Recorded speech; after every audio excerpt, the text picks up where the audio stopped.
Hi, welcome back. I just released the version 10.3 of my telemetry tool, and I think I haven't done this new features video for a while for the 10.2 or maybe even 10.1. So I'm going to go through a little bit some of the new features in 10.3 and also at the same time sort of reviewing some of the features in some of the older versions. So when you start the telemetry tool, it will be the same. It will look most like the same with 10.3. There's no big changes. The sidebar is the same.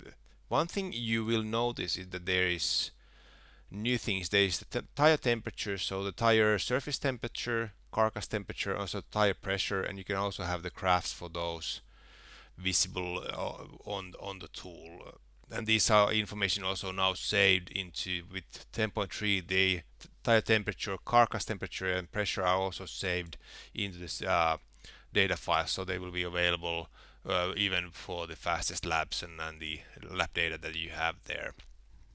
So this here is a trace from a session with Project Cars 2, and you will actually notice if you start the tool with Project Cars 2 on automobile is that there's also now the new opponent lap that you can open opponent laps, because with the 10.3 with the new thing is that there's a shared memory to UDB relay which I created for my tool, so the that can read the shared memory data from Project Cars 2 and also Automobiles 2, which means that there's more accurate data for some of the things, and that means also that with this data I can now create opponent laps and the ghost laps from the data. So if you do a time attack in Project Cars 2 or Automobilista 2, the tool will save the ghost lap as well. The fastest ghost laps will become the blue lap if you set that setting, and but also the ghost laps will be saved so you can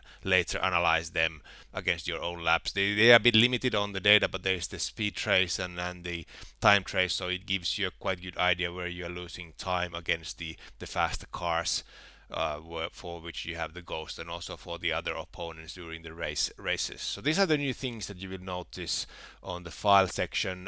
There's no new windows, nothing else or UVs, but one thing I've added also is this in the settings. There's now a special setting page for ACE, so as at the Corsa, for which the support was added at with 10.2. Same for ACC, AMS2, and PC2. So with the settings, for example, for PC2, you can set of course, the UDP port, which actually doesn't say you can change it in the game. But for some reason, if you are like redirecting data or the PC2 data to other computer, you might be using other UDP port. There's also now a new settings that you can edit the relay settings, so you don't have to edit the file or the settings file by hand. You can edit things here and we'll adjust everything, so you just make changes here and everything will work as it should be working. And this is same with, for example, with the ACC. It will set the broadcast settings, but also the for the UDP relay settings you can adjust them here for ACC. Same with ACE and Project Cars 2. And then the other one which is new is that now you can set the blue line default. So let's say that during the race you might be interested on the fastest lap during that race session, not your ultimate fastest lap even on a different car. So you can set the different things, like for example with the hot lap you might want to have it as a fastest lap you've ever done on that track. On the same with might be that with the time travel you might want to put also at the coast if you are driving against the ghost lap. So there's lots of things, and this makes it more easy. You don't have to always go between different sessions changing, okay, now I'm doing quali, I want to change it to something else and practice something else. So you can sort of set the key things. So there's the race, quali, practice, and then kind of hot lap, single lapping, time trial or time attack, whatever, where you, and this is quite handy. This is like makes you need to less play with the tool directly. And then also with the PC2 and automobiles that you have also now the option here will be to allow you to save the or set that, okay, I want to save the coast laps. But I think those are the biggest things with 10.2 and 10.3, and there's not much many things. Okay, with the 10.3, I added some new coloring options, and I'm just here. I'm gonna change it to the map view, so you can see that in the map view, there's now, of course, there is the turn numbers which were added already in 10.2, but then there's also an option like if you know how to edit, you can edit these files and add some text there. But then I added more options for different coloring options, like you can have just background or just grayscale. There's a blue and yellow type of thing, or what should I call the version use a new type of coloring. And this is the way that the maps have always looked in the telemetry tool. There's also options to change the width of the trace line, also change the color of the pit box.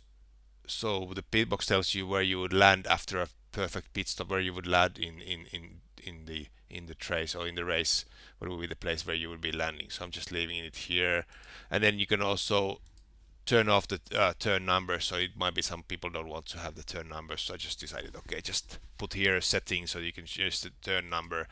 Also with the pit stop length, if you are driving ACC or some long distance races where your pit stop is more than 90 seconds, you can also push it all the way to the end, and then when you change track, it will be again in the middle. So you can that way, so you can slowly ramp up how long is the pit stop for that track, and this is where you can change it. So you'll see where you'll be landing here. uh, that's the thing on the settings, and of course there's still the help file.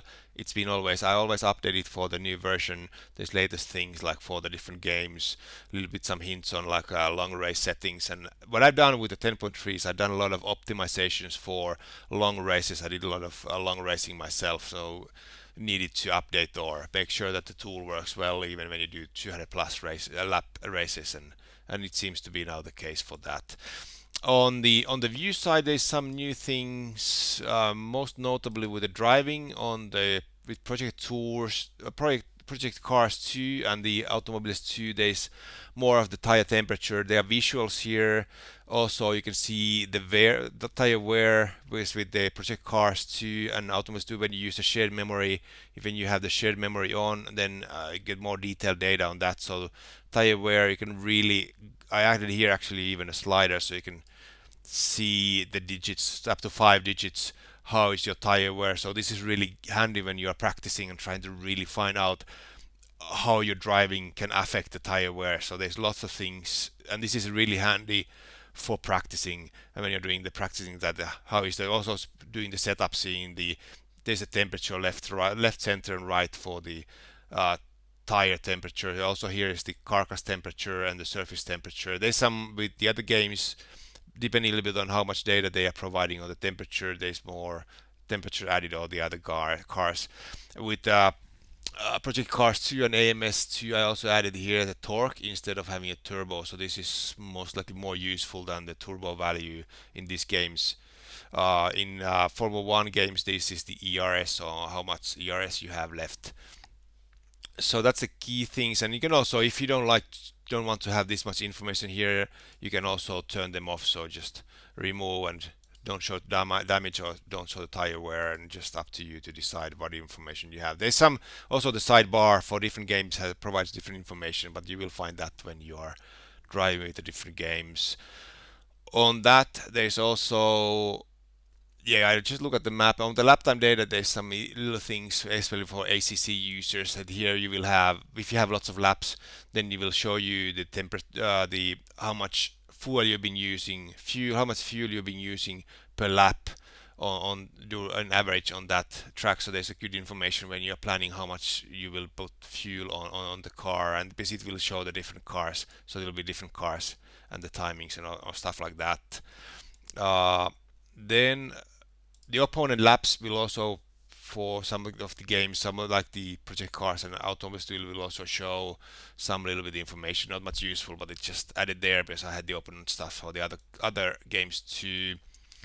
And then on the race info, there's some little things added here. If you do pit stops, you will see how much time you lost per lap or how much time you lost per pit stop, and that's quite handy information. Also with games where there's a safety car, there will be different colors on the lines if the lap was done on the safety car. Also here I added a section where if you don't have enough fuel to run to the end of the race, there's a one extra line will show you how many fuel pit stops you have to make and how much you have to refuel per pit stop in order to make it to the end. So this is quite handful, quite useful for if you need to, if you're running a long distance race. This information, other information has been the same. I had some adjustments on the UI side, small tweaks here and there. But that's, and then also I added for the statistics. There's now the third section, which is called the session data. So you will also have your data from that session. Let's say that you do one 50 lap race, then you will have the sort of total average here. You have the current lap data here, and then the fastest lap, fastest blue lap, whichever you have decided to be the blue lap. And then new things what I've added on this is the how much you have driven, which is might be useful information, and then the fuel usage, how much fuel you have been using total, and then per lap. And this is, you will see this is adjusting based on how you're driving on the current lap and also with the fastest lap. Same with it, there will be there's tire temps, so minimum, maximum, the average tire temp, the front left, front right, rear left, and rear right. Also, gear usage, there's the revs, the minimum and maximum revs, average revs, and then how many seconds you've been on that gear. So there's nice information there available, a little bit looking into your data driving data, which is quite nice information to have, especially the fuel usage for the long distance running, and also for current lap, that you can sort of see that how your driving is affecting also the fuel usage on that data. And then on the telemetry, there is not much new except the what I said, the temperatures and tire pressures which are there. And then one thing you might notice is that there is the graph details. So if you have a running a sort of low performance computer, you can just reduce the amount of details on the graphs. It won't make much difference, but it might be on a slow running computer, it might make a big difference that how my tool runs there. I think these are the key things on the new features on the latest 10.2 and 10.3 versions. So if you have any questions, just let me know, and I hope you enjoyed this, and see you later. Thanks. Bye.